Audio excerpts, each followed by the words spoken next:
One. Alrighty, I'm here with my friend Daniel today. How are we doing today, Daniel? I'm doing well. How are you?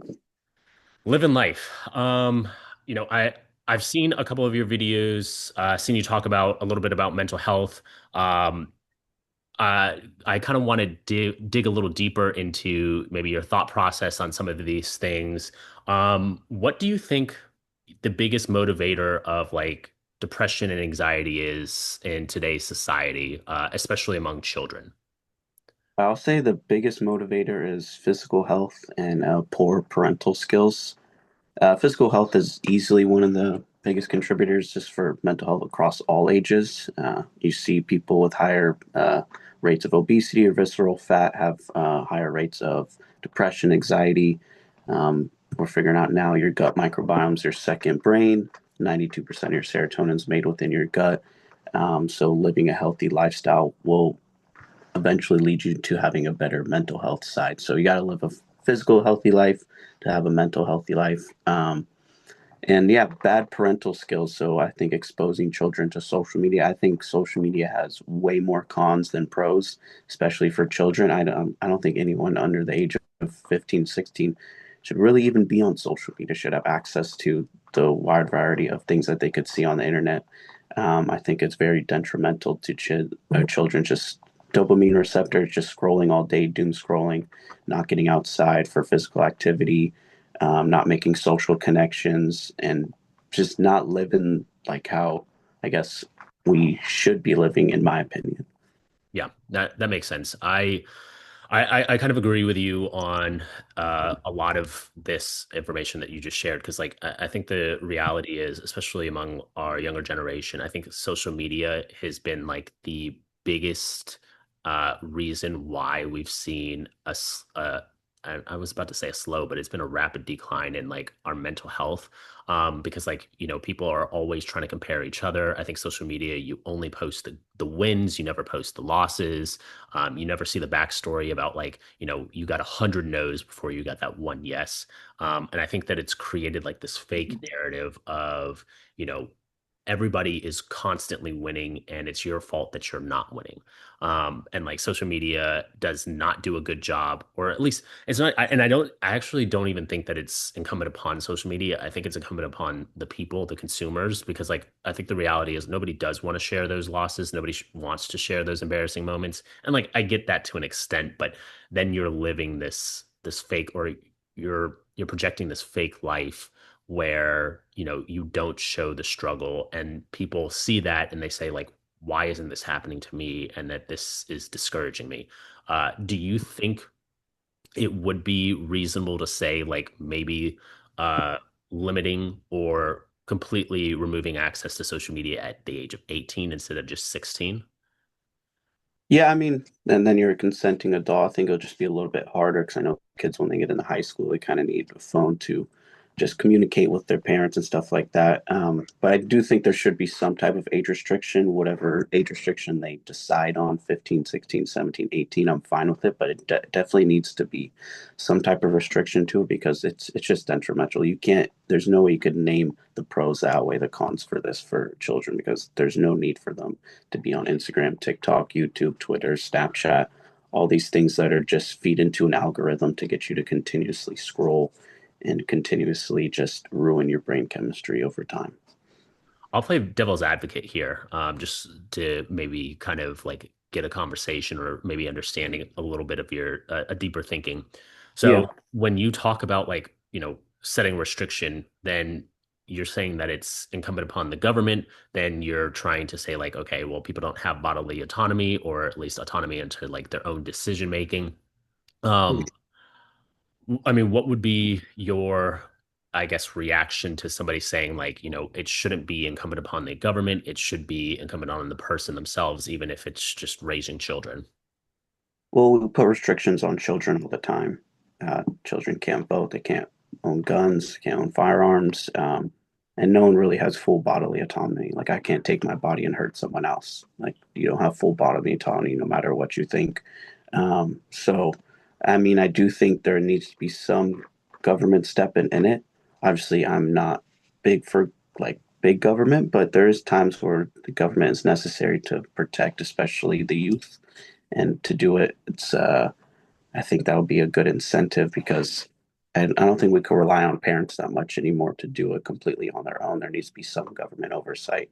Same thing like they did in other states for, I think, porn websites where they require like age verifications in other states. Yeah. They're starting to do that. So I think something similar to that to at least add a barrier could be something that could be easily regulated and would be beneficial.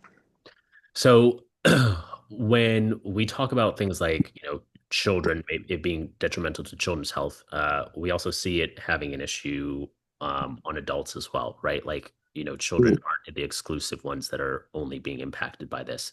For example, there's a lot of division within like social media, especially if you go on a platform like X, formerly known as Twitter. You kind of see like this huge divide, and especially like with political content. Do you think that there should be kind of some kind of moderation in terms of content and what shows up into your feed in order to maybe help with some of this division and maybe the issues that we are having with mental health, especially for adults, including adults? Are you talking about there should be what they could show and what they can't show on these social media platforms? Um, yeah, I guess yes to that, and then also no in the sense of we'll go both sides, right? Like, yes, Mhm. there should be some kind of moderation in terms of content, and then no, but maybe an adjustment to the algorithm itself to say like what actually is pushed, because like right now the way social media is set up is you see what in your feed what engages you the most, and for a lot of people it's like those dividing things, like saying something about abortion or saying something about guns rights or anything regarding that. Like you have these like the whole reason, or the whole reason social media itself is successful is because they take advantage of knowing that like it's misery that loves company. If it bleeds it leads. Like they know that when it comes to social media, it's those kind of things that like you see divide us that get the most engagement. Mhm. I mean, as far as content, I think just graphic or like sexual and nudity should just be kind of off those platforms. As far as like political content, I really don't care either side. I've always thought that I should have the option to get rid of the For You page on Twitter, TikTok, and Instagram because that's where you doom scroll. And I just wish there was actually an option to disable it and I only go on those platforms and I see who I follow and then I just get off the platform because that would actually prevent a lot of doom scrolling because then you're taking that option away. Because even I try not to do it as much as possible, but I fall into the trap just like everyone else does, where once once a week maybe I'm sitting on my phone for about 30, 45 minutes on these different platforms, doom scrolling, and it's on the For You page. So I would be for some type of option where I could remove that completely. And if I don't want it on the app, then I should be able to customize the app and take it off for myself.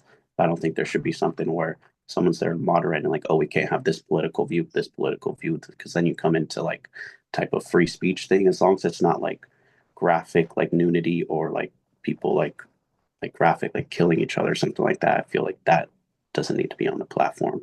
And I think most people could agree with that part at least. Yeah, I mean, I think the big example is like Charlie Kirk's death, right? Like the fact that that circulated social media, I mean, it was so widespread that it even managed to get on Facebook, because I remember like immediately after uh, Charlie Kirk had been shot, my mom, I was like on the phone with my mom and we were talking, and she was like, did you see this Charlie Kirk video of him getting shot? And I was like, how did you see that? Because like my mom's damn near 60, right? Like she's not on, X or Twitter or Instagram. She's on Facebook. And she was like, yeah, I just saw it on Facebook. And she shared the post with me. And it was like the close up version of Charlie Kirk being shot. I'm like, how is that even? I mean, I get that it's hard to moderate content on a large scale, especially in a scale of Facebook, right? But like, Mhm.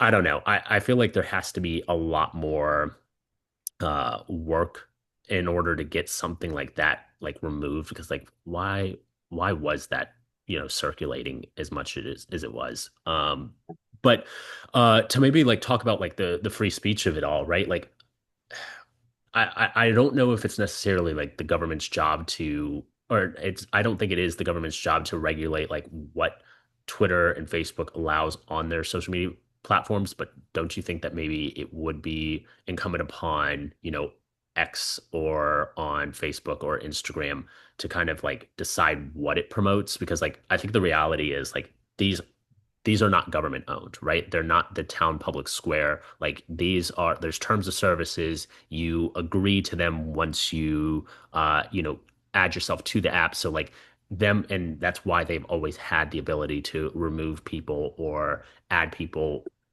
on as an as needed basis, right? Like Donald Trump was removed and people were Mhm. saying like, well, he's being censored, but the reality is like from Facebook and Twitter's, but the reality was that like they're not government owned, right? Like if you were to force those companies to keep Donald Trump on and he had violated their terms of services, then the reality is like then you are infringing on their free speech and like their ability. But like, don't you think that there is like a little bit of it is incumbent upon like these social media programs that or social media platforms to kind of moderate their content to see like maybe instead of like showing like political divide, maybe we show things like museums or educational science videos, things like that, that actually like could help with mental health, get people interested, get people learning rather than doom scrolling. Yeah, I mean, I'd be for them promoting more things that are beneficial when you're watching, but the problem is it's just based on algorithm and people like seeing the political divide. So that's why they just keep popping up. Because I could go on my Twitter right now and I'll just look up a bunch of things of people working out or dogs, and then that's what my algorithm will go to. So unfortunately, for a lot of people, they get invested into like the political things. So that's just what shows up on the algorithm because it's based on what they keep watching for a certain period of time, what they keep clicking on. Same thing for TikTok. You click on one video of someone doing something, and then that same video is going to pop up out of the like 5 out of the next 10 times. So Yeah. unfortunately, it's just the algorithm. Like they could promote whatever they like, but it's going to be based on the viewer. And unfortunately, a lot of people, especially in the U.S., gravitate towards something political, and then that's kind of what they keep seeing on their timeline. I mean, I'm for not promoting it, but at the end of the day, I don't even feel like the platforms are promoting it. It's the viewers that are just continuously watching it. Yeah. I have a question. So kind of to segue into our next conversation. I saw I watched the Dr. Mike episode of Jubilee last week and I was like, oh, I saw you on the Mhm. episode. You had said something about wanting to talk a little bit more about or get more into pharmaceuticals, but you didn't get the opportunity to talk to Dr. Mike about that. Uh, Yeah. what what were you wanting to present to Dr. Mike? Like what exactly did you want to share with him when you were having the conversation? Yeah. So I want to talk about big pharma and mainly antidepressants because it's actually really against antidepressants, especially SSRIs. So basically, a quick background is SSRIs started in the 1990s. It's the same time they pushed the serotonin theory. That Hmm. if anyone knows, you just look up, it's been disproven numerous times over the past 10 to 15 years.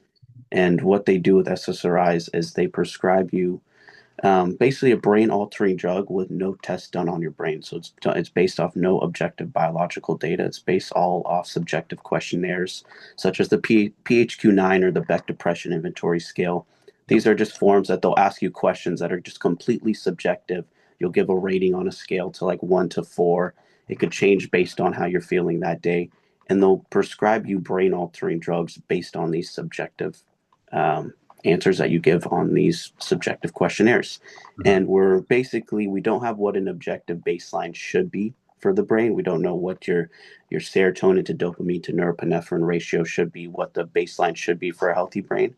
And we give these drugs that actually lead to more suicidal thoughts, more depressive thoughts over time. And when they're first created, they're only supposed to be prescribed for about 6 months.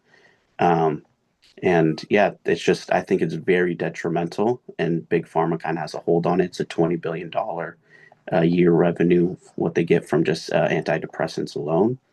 And it's kind of sad because the whole thing with mental health is it's very broad and it's very vague. And the reason they do this is because they could diagnose more people with mental health issues so they could prescribe more treatments or more medications for these people.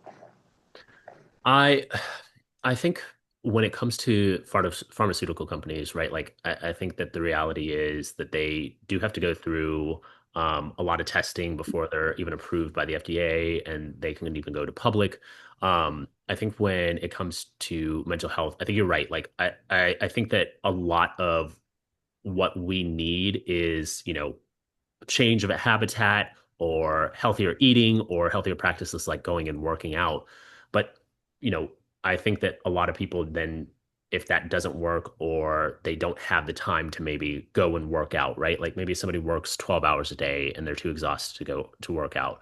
Then Mhm. they go and move themselves onto some kind of medication. I think it's hard to say, like, for me to be anti SSRI when I know that there are like multifactorial situations in terms of like why people are on SSRIs, right? Like maybe they don't have the resources. Like, for example, somebody living in poverty, you don't get to go and use SNAP benefits for things like, organic foods, right? Like a lot of the time you're buying like canned or processed food, and like that's the only thing that SNAP will cover. And so, like, you're not able to go and eat the healthiest food all the time, and that might help to contribute to, depression. And I think that like when it comes to SSRIs, maybe it is a shortcut, right? But I mean, so are GLP-1s, and people are becoming less obese, and they are eating healthier or having healthier habits and having less chronic diseases down the road, because they're able to go and lose the weight because of GLP-1s, like Wegovy. And so like when you look at like SSRIs, like you can go and say the same thing, right? Like maybe getting on these antidepressants are like is a way for you to say like, okay, like kind of get your brain back into a healthier mood or mode, and then start implementing those healthier habits. Because just taking medication alone, I agree with you. Just taking medication alone isn't going to be the resolve, right? Like you're not going to get the resolve from that.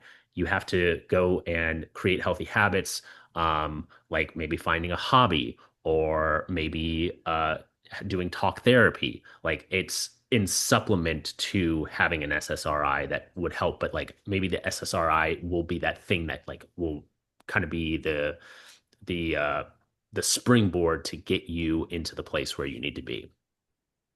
Yeah, I mean, I'm just not for putting something in my brain that's brain altering when you don't even know what an objective baseline should be. So essentially, it's like, would you take a heart medication and not get any tests done on your heart? Would you take a cholesterol medication, not get your cholesterol taken? Would you get a blood pressure medication, not know what your blood pressure is? Essentially, you're getting a brain altering drug, not even knowing what your brain levels are at. It's all based off subjective questionnaires, no fMRI scan, no PET scan. A lot of places don't even do a blood test or a urine test to see if there's any other health conditions that could be contributing to this. So what they use is they use these subjective things, and they do it on purpose. The mental health field, they make it very vague for all these illnesses. Essentially, you could diagnose anyone with unspecified depressive disorder, unspecified anxiety disorder. The reason why they do this is because the way you make it more vague is you're able to prescribe more treatments because you could essentially diagnose anyone with it. I've talked to so many people on TikTok Live that are on these medications that don't even know why they're on it. They did not even go through any of these questionnaires. They'll just go to the doctor's office, say, "Yeah, I'm just feeling low energy, not sleeping well," and they'll prescribe an SSRI. It's very detrimental to someone's health.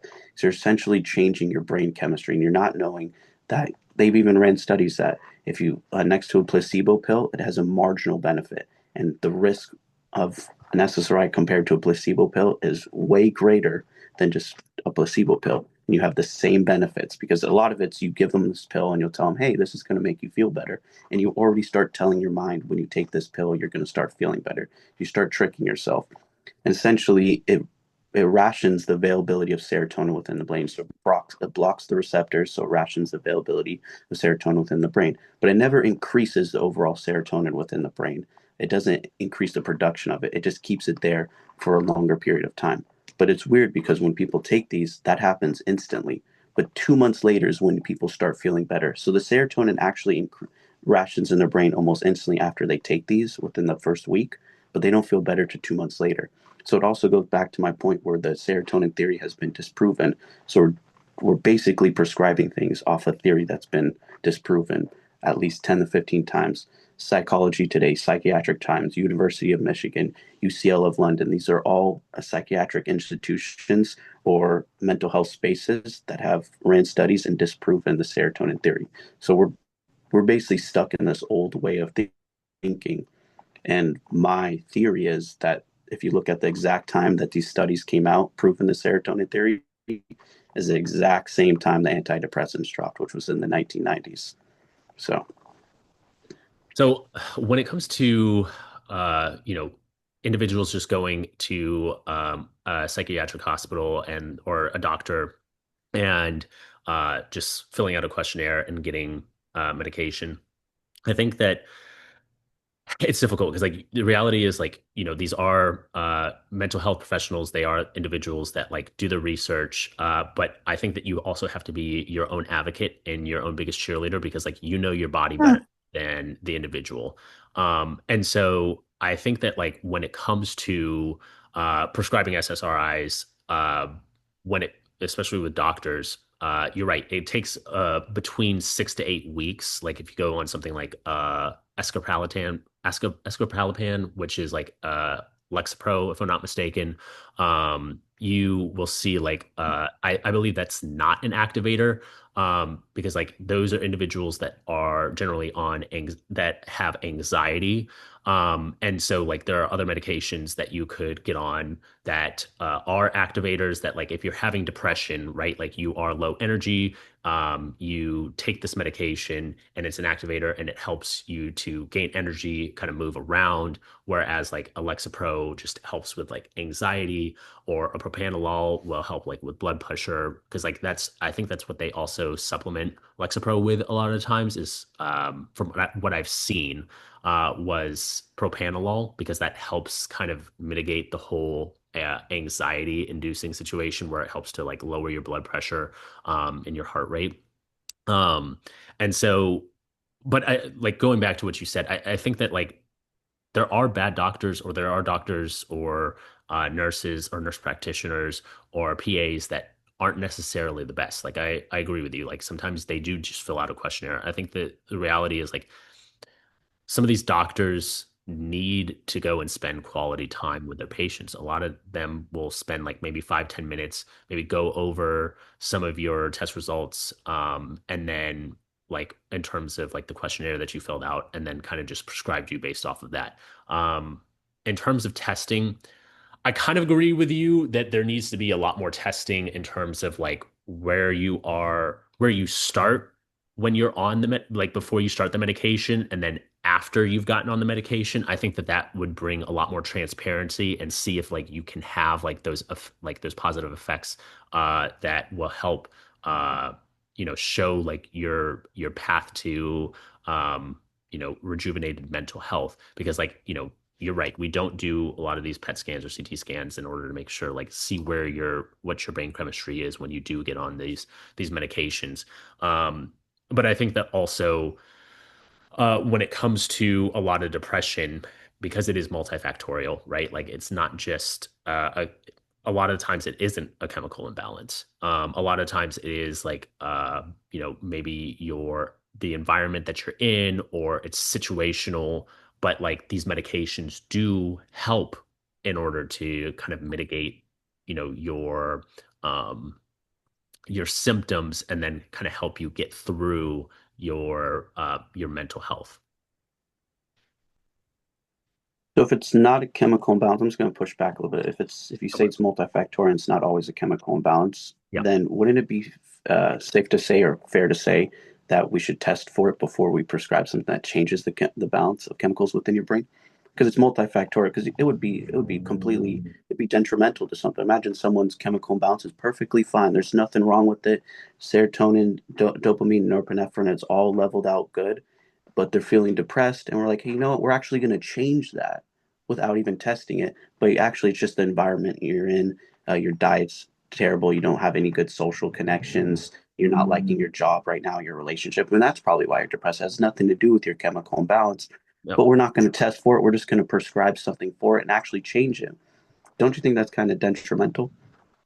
No, and the reason that I say that is because, for example, I have asthma, right? I never actually like I took a breathing test where I just blew into a tube. They saw like the strength of my breath, but there wasn't like any like blood test that was given on me. They prescribed me an inhaler, both an emergency response inhaler and then I'm blanking on what it's called, but it's like non-proactive. It's just like a daily use inhalers for preventative measures.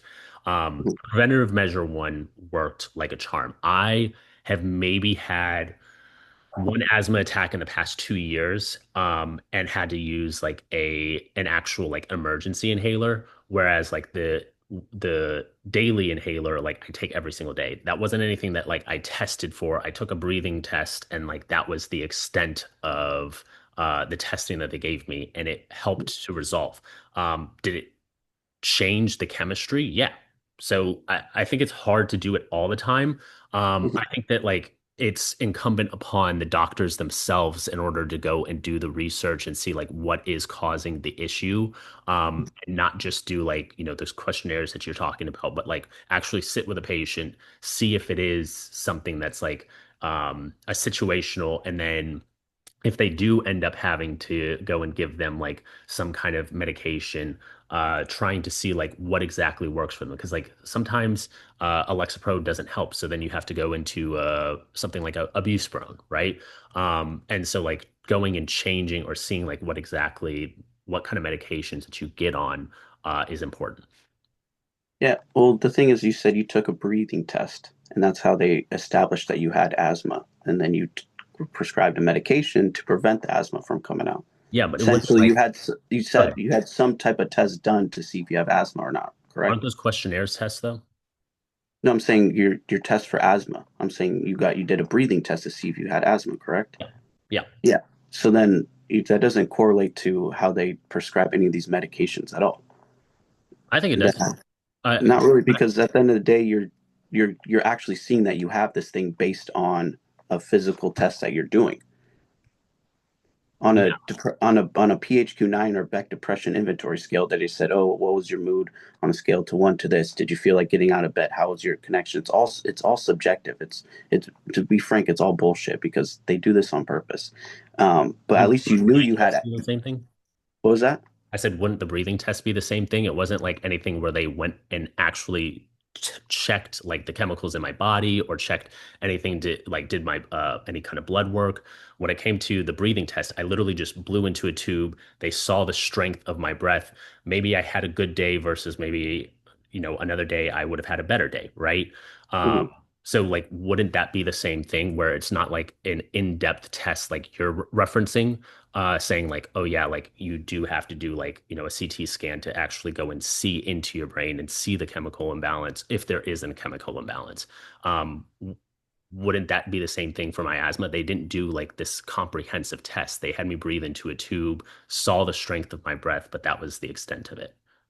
No, I'll break it down pretty simply. When you did the asthma test, they know what a baseline is supposed to be. And since you're below that baseline, they determined you had asthma. That's the same thing I'm saying with a PET scan or an fMRI scan, is that we should have a baseline of what the brain should be. And if it's below that baseline on your serotonin levels, dopamine levels, norepinephrine levels, or just frontal lobe activity, whatever it is, whatever the baseline that they determine, then that's how you know that we're going to prescribe medication off that baseline. That's the same thing they did for you. They did your test. They know what the objective baseline is. You said, "Oh, you're below it, so you have asthma. We're going to give you these because you're below that baseline." They do Mhm. not do that at all for depression at all. There's no objective baseline. It doesn't have to be super comprehensive. It's like an fMRI scan or a CT scan. I mean, their scans are not like they take less than an hour to do. It's not like a super in detailed scan, but you do get a lot of information from it. And then there you could produce an objective baseline of what it is. The whole point of mental health is they keep it subjective. And like I said, alluded to earlier to the fact is they do this on purpose because the more people they could diagnose with these illnesses that they essentially made up, it's essentially more medications that they prescribe for each one. But yeah, it's nothing to the breathing test actually gives you an objective baseline. It's a physical measure of uh, what your oxygen saturation within your lungs is supposed to be. I They think don't do that at all. I as a think the practice. questionnaires do the same thing, right? Like you should be above a five. If you're not, then you're generally like given, and you're right, like it is subjective to a sense, but like so is the breathing test, right? Like my ability to breathe might be a lot lighter than might be a lot worse than your ability to breathe because maybe you work out a lot more, but maybe you do have asthma. You just have never actually like had an asthma attack. And like that with those breathing tests, that never proved whether or not I actually had asthma. I knew I had asthma because I had an asthma attack before, but like there are people that find out that they have asthma later down the road because they have like maybe a seasonal asthma attack where like with the weather changing with pollen, there's no like objective measure to go and test for asthma through a breathing test, right? Like you're right, they do have like a threshold, but so do questionnaires, right? Like if you're below this threshold, then you might actually have asthma. And then in terms of mental health is in itself subjective. You're right. I think that like it's really hard because I think that a lot of the issues with mental health and like being able to prescribe or have a solution for mental health is like there are different solutions. Whereas like if you have like cancer, right? Like you have breast cancer, there's like only like three or four different programs that you can really go through. Like chemotherapy is probably the most well-known therapy for you to go to. Whereas, like with mental health, it maybe isn't just medication. Maybe it is talk therapy, or maybe it is. I think they still do. It's called EST, electrical shock therapy, electric EST, I think is what it's called. I could be wrong on Mhm. that. I know you're like in the medical field, kind of. Um, Yeah. so like, there are ways to go and test, for, or not test, but like there are different ways in order to go and resolve mental health. I'm with you. I don't think that you always have to have medication, but I think that a lot of times, I think that pharmaceutical companies in themselves get a bad rap sometimes because like if there wasn't demand for it and it didn't work, people wouldn't take them. And like I think the reality is that they do work. Maybe people do overprescribe. I think that there are bad doctors. I'm not saying that there aren't bad doctors out there, right? Like you and I can have a conversation about maybe we had a really bad experience with a physician that we had spoken to. But like I think that it's hard to group that or generalize that with like every therapist because like I think that the way that they're taught to go and diagnose things is, I guess, different, or it's not something that we're, used to, but it is something that's based off of like a lot of research and like these questionnaires aren't just like these things that they just randomly put together and said like, oh, this will be good. Let's just try it. Like these are things that like if, like I said, if Alexa Pro doesn't work, maybe they put you on Buspirone. Like if it's not one pharmaceutical company, it's another. Um, so I think that pharmaceutical companies in themselves do get kind of a bad rap in that sense. I think that pharmaceutical companies are corrupt, but I think it's more of a financial corruption than a actual like providing care thing, which I think is very controversial for me to say. I feel like a lot of people are like, "Oh, pharmaceutical companies like they just want you to stay sick." And I'm like, I don't necessarily. I think that that's true to an extent, but I think the reality is like I think even Dr. Mike actually touched on in your conversation with him when I watched the video last week, where like if one person, if there's all these competing pharmaceutical companies, if one person actually finds the cure and then they charge a shit ton of money, like everybody's going to go and pay for the cure rather than go and pay for a solution that you have to constantly keep coming back for. Mm. I mean, I think keep coming back brings in more money than a one-time cure, though. But that's just like kind of my part. If you actually break it down on a scale of what's going to give you more income at the end, Yeah. it's going to be even if the cure brings you a lot of money for the short term, you're still going to make more money long term by keeping it coming back for other I solutions. actually So, I so I don't actually even disagree. though it is a good kind of like counteract to that, be like, oh, they'll make so much money doing it. Like, yeah, the short term definitely, the long term, no, they're still going to be making less money in the long term. The only thing that Um, I would actually say to that, to maybe push back, because like I think that this is an interesting point that you bring up. I think that if you do have the cure you're right. There is like in the long run, it maybe isn't that financially beneficial. But if you go and put your competitor out of business, then the reality is like all that money is coming to you regardless. And then you can kind of monopolize it, right? Like I think we kind of did that same thing with actually, this is that's not a one to one, but that's just that's Yeah. my theory. But the chances of your competitor going out of business because he found a cure for one illness compared to the amounts of things that they're prescribing for the thousands of illnesses that are out there, they're not going to go out That's of true. business. If you just think about it realistically, like, oh, we found this cure to high blood pressure, put out the cure, and then like, okay, well, we still have cholesterol, diabetes, all so many illnesses that you can't even say the names of that they're still going to be prescribing for. They're not going to go out of business. Like there's just no way. You essentially you need to find a cure for pretty much like 75% of the diseases at the same time, and then you'd kind of be all right. Then we're in a monopoly, which will never happen. Um, Yeah, but I wanted to. that's fair. There was a point you brought up that I wanted to touch base on. But I kind of lost my train of thought. If you're able just to paraphrase just the last part of what you were saying, um, In that'd terms be of like pharmaceutical companies and why I don't think that they're necessarily always like corrupt in the sense of health, but rather financially, is what my paraphrase. Do you want me to go a little deeper into that? Yeah, or I was kind of going to extrapolate from that Okay. because do you think like SSRI should be the last resort in The your last opinion? resort? Yeah. Yes. I think that they should be the last resort. I think that that people should have autonomy over their own care though and decide like what actually works for them. So for example, I think that like if you go to a doctor and they tell you you maybe need to change your diet, and you need to start going to the gym more and be more active and healthy, and you say no, you keep pushing back, you're like, all that's going to happen is a month from now, I'm going to come back and it's going to be the same issue. You can't really change that. You Mhm. can't tell somebody like, you can't force somebody to go and work out. You can't force somebody to go and eat healthy.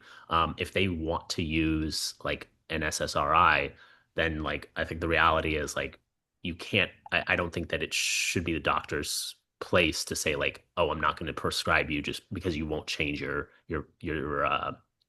like your day to day. But do I think Mhm. it should be the last resort? Yeah, I think that all medications, all surgeries should be the last resort. I think that like the reality is like with a lot of these, a lot of like professionals, I think that like if they're asking the right questions and seeing like what your day to day looks like, and they're giving you like a comprehensive like care plan, and you're not Mhm. actually taking, because like for example, with depression, a majority of people that I talk to, and like my younger brother, he's also in med school. He's about to graduate. He's going into psychiatry. So Mhm. you could definitely, I would love to maybe at another time, because I know we're running short on time, but like have a Yeah. conversation, you two.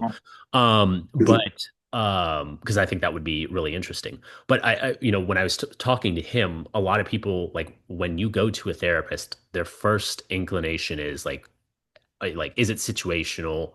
Do you go to talk therapy? And like generally they try to introduce talk therapy. It's like whenever you have like an ailment with like your knee or your shoulder, before they want to do any surgery or do like anything like that is invasive, they generally try to get you to do physical therapy before anything. That's kind of the same thing from my understanding and from what I've heard from my brother and like how they've kind of taught him with the psychiatry route in med school is Mhm. that he's told like if it's situational, for the most part, like your aim is to more than anything try to get them to go through talk therapy before you do anything, or I forgot what else he said. He said something else, but like they generally try to introduce like talk therapy before they actually prescribe you medication. If you're going to an actual psychiatrist.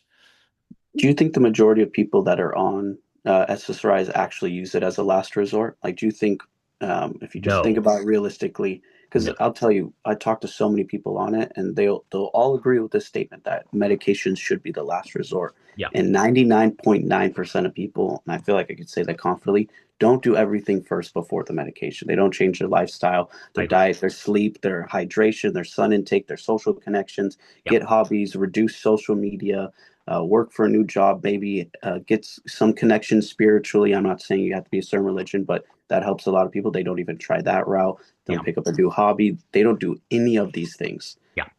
And I say 99% of people that are on it, they don't use it as a last resort.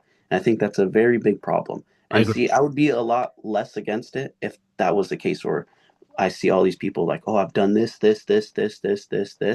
and I'm still depressed.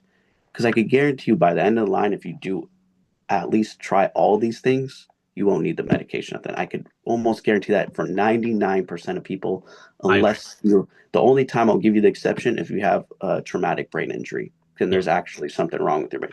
That's the only exception I'll give. Other than that, you haven't tried everything.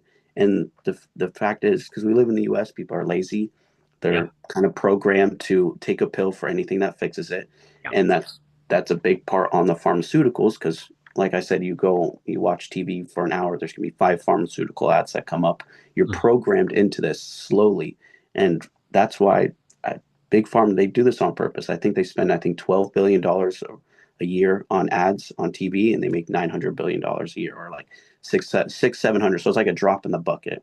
And we're the only country besides New Zealand that allows pharmaceuticals to um, put advertisements on TV. So we slowly get programmed that, oh, I have this issue, I take this pill. And then the funny thing is, if you watch any of these videos or any of these advertisements on TV about any prescription ad, at the end it says, ask your doctor if this is right for you. So why would I watch something on TV, then go ask my doctor, hey, do you think this pill that I saw on TV is going to help me? And the vast majority of these doctors, if you ask them, how do they know about these medications? It's the pharmaceutical reps that come in there and train them on the medication. They're Yep. not taught it in med school. The pharmaceutical reps come and teach them about it. Yep. They have little incentives here and there, industry payments, incentives, kickbacks to prescribe these at a higher rate. They've even saying if you make an extra $20 that they prescribe these medications at a 2.5 times higher rate. And that's all because it's all interlocked with the pharmaceutical company. And I have nothing against doctors, but the way that they're trained in there is because of it just the way they're trained is what kind of brings the detriment to the society. Because a lot of doctors I talk to, I have a lot of friends in medical school, a lot of friends that are practicing doctors right now, or Yep. family physicians or whatever. And I have some psychiatry friends. They went in it because they want to help people, but how they're trained is it's not beneficial to society. It's all reactionary. It's nothing's preventive care, nothing like that. And that's just how the US is. And that's just how unfortunately we are. And that's a big reason why I went on that Jubilee video because whether you like RFK or not, he pushes back against that system.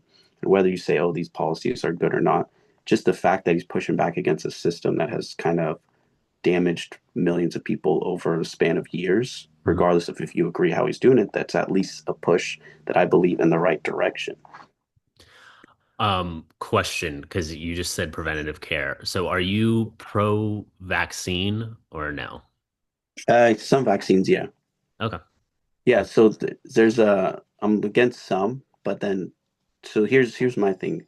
Hmm. Because there's always a conspiracy theory that vaccines cause autism, right?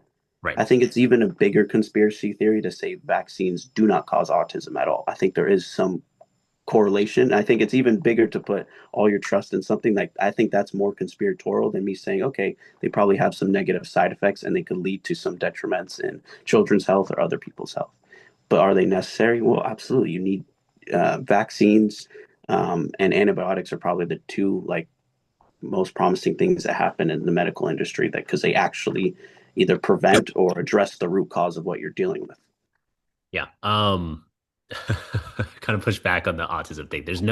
There is no correlation or there's no proof of causation, and even RFK has like flip-flopped on like pro-vaccine versus anti-vaccine stances. I mean, we saw him with the measles outbreak recently, and especially in Texas, after a couple of Mhm. kids had passed away, he even came out and said like vaccines are, in our best interest when it comes to measles. But you're right. Like I think that there are pros and cons. Like I don't have any issue with people going and questioning and going and talking to doctors about Mhm. vaccines and like what they think is maybe best for them. I think that like right now, my frustration is that there's just been so much vaccine hesitancy that like people are now going against like the most common like useful vaccines that like can help. Like for example, like measles was effectively eradicated like in the early 2000s in the United States, and now we have Mhm. had multiple outbreaks. I think my big fear is like something like polio coming back because now you're seeing a lot of hesitancy towards the polio vaccine because they're like, well, nobody in the United States has it, so like, why would I even get it if nobody has it? But Mhm. that's another conversation for another time. I know we're Yeah. about to run out of time. Is there anything else that you want to shout out or talk about before we end this conversation? I'll just say just because you said it last, I was saying correlation, not causation. And if you actually look at the CDC, they said it's not science-based. It's not a science-based accurate statement to say that there's no correlation between vaccines and autism. To say that there's Right, you're none, right. There for is the correlation. CDC I actually know. released to say that's if you say that there's no correlation, that's actually not backed by science. So you'd be in the wrong to say that there's no correlation. And that's Yeah, what the CDC has just posted on November 21st of this year. So there is some correlation between it. You could look at like aluminum. I forgot the word, like avigents or whatever. It's like the binding that they use in vaccines where they find higher aluminum rates could have a higher correlation to it. So there is some correlation there. And the CDC has released this on their own. But yeah, to say it causes, you'll never find what the cause is because it's multifactorial. And I believe it's genetics, environmental factors, vaccines can play a role. There's the mother's prenatal hormones when she's pregnant. So there's it's multifactorial. So you never find, oh, this causes it. You only find correlations, and I definitely think there's could be some correlation there. And I think it's kind of conspiratorial to say that there's no correlation. Um, you're in right. my I don't, I thought, for some reason, I think when I said correlation, I said causation immediately after, if I'm not mistaken. yeah. So I try to rectify myself because then you went on that. But yeah, you're right. Like, I think that like you're right that there has been announcement of like correlation, but there is no causation. But like, you can say the same thing about like the murder rate versus ice cream, right? Like, you see the murder rate kind of spike in the summer, and then you see a consumption of ice cream. That doesn't mean that just because people are eating more ice cream, that there's more murders for that reason. But you're right. There is a correlation, not a causation. Um, Mhm. but yeah, I appreciate the talk, Daniel. This was a lot of fun. We'll definitely have to do Yeah. this again. This was. I like being able to talk about different views. This wasn't a hostile thing, so it was Yeah. really fun, and I appreciate your time, my friend. Yeah. I appreciate it. Thank you for having me on, and it was a great time. And hopefully we could do it again in the future. Absolutely, I appreciate it, Daniel. Yeah, absolutely, man.